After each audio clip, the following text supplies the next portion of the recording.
मैं जो मौत के आंकड़े आपको बताने वाला हूँ ना, ये सिर्फ मौत के आंकड़े नहीं है। ये किसी घर के बुझे हुए बहुत बड़े चिराग हैं। ऐसे दिए हैं जिनसे पूरा घर चलने वाला था। इस साल की कावड़ यात्रा में मौत का आंकड़ा सुनकर ना आपका दिमाग हिल जाएगा। कुछ सेकंड के लिए आप सोचोगे कि यह लिटरली ऐसा कुछ हुआ भी होगा। हरिद्वार पुलिस के मुताबिक सिर्फ हरिद्वार में 18 कावड़ी की मौत हुई है। 12 लोग गंगा में डूब के मरे हैं। 6 लोगों ने सड़क हादसे में जान गंवाई है। कहानी यहीं खत्म नहीं होती है। इसके बाद भी अलग अलग राज्यों में मौत के आंकड़े सामने आए हैं। उत्तर प्रदेश में शाहजहांपुर में ट्रक से कावड़ियों की ट्रैक्टर ट्राली टकराई और 2 की मौत हो गई। फर्रुखाबाद शाहजहांपुर के इलाके में एक ट्रैक्टर ने पैदल जा रहे कावड़ियों को टक्कर मारी और 2 की जान चली गई। मध्य प्रदेश में ही एक सोमवार को अलग अलग हादसों में 2 कावड़ियों की मौत हुई और 50 लोग घायल हुए। राजस्थान के भरतपुर में अलग अलग सड़क हादसों में 2 कावड़ियों की मौत हुई। और आज अजमेर में ट्रक की चपेट में आकर 2 कावड़ियों की मौत हुई। यानी ये सिर्फ आंकड़े नहीं है।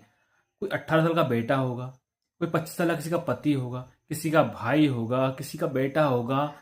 घर से निकलते वक्त परिवार ने शायद यही बोला होगा इनको, जल चढ़ाकर जल्दी वापस आ जाना। लेकिन कुछ घर में अब दरवाजे कभी सूने ही रहेंगे हमेशा, क्योंकि उनके बच्चे कभी लौटेंगे ही नहीं। क्या आस्था के नाम पर निकलने वाली इतनी बड़ी यात्रा में इंसानी जिंदगी की कीमत क्या इतनी सी है? करोड़ों लोग आस्था से आते हैं।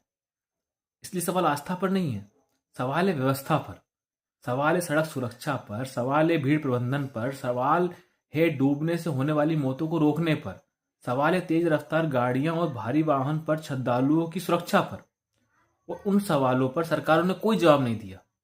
जो करोड़ों की भीड़ पर आने पर स्वागत करने का इंतजाम करने ढिढोरा पीटते हैं, लेकिन जब किसी माँ की गोद सूनी हो जाती है, कोई बीवी विधवा हो जाती है, तो उसके आंसू पोंछने कौन आता है?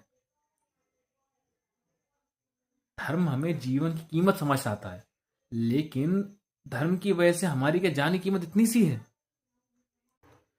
भगवान शिव को जल चढ़ाने के लिए निकलने वाला इंसान अगर रास्ते में अपनी जान गंवा दे, तो हमें सिर्फ ये नहीं पूछना चाहिए कि किसकी गलती थी। हमें ये पूछना चाहिए अगली बार ऐसी मौत रोकने के लिए क्या किया जाएगा। क्योंकि गंगा में चढ़ाए हुआ जल फिर मिल सकता है, लेकिन जिस माँ का बेटा चला गया, जिस बहन का भाई चला गया, जिस बीवी का पति चला गया, वो दोबारा कभी नहीं मिलेगा। आपका कहना है इस बारे में मुझे कमेंट करके बताइए, क्योंकि कहानियां अभी आ रही हैं, ख़त्म नहीं हुई हैं। मिलते हैं अगली वीडियो में।